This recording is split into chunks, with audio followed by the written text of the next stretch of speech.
GATSBI, a powerful tool designed to streamline your literature review process.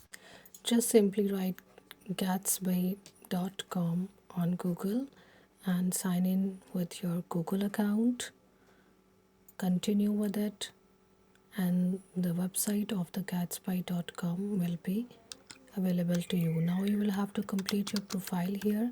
You will have to write down your areas of interest to continue. I'm writing some of mine: educational psychology, English literature, linguistics, and TESOL. You can write as many as you can.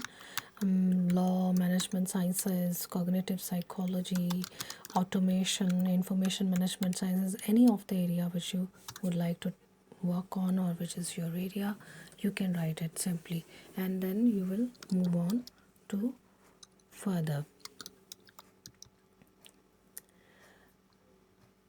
Then moving further, continue with it.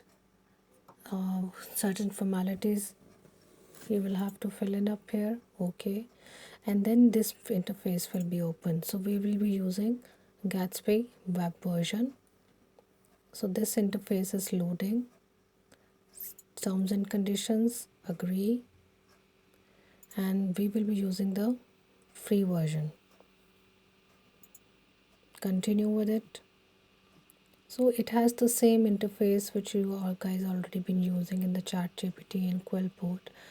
So you can frame your research hypothesis. You can already worked. You can work on your already research. We've been working on systematic review of meta-analysis can be done. So you can start synthesizing your literature, or you can initially start your research as well.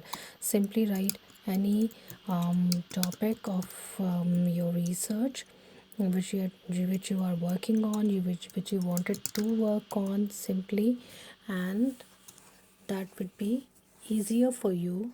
Continue with it. See, so automatically it will be reading multiple articles. It will be giving you a browse that how many articles it has read during this browsing process, and these are all downloadable, which can be sourced, which can be cited, are available. So you can simply copy the data and paste in your Word record for your further working on. So it is used to compare studies, track methodologies, and to build a strong conceptual framework of our literature review.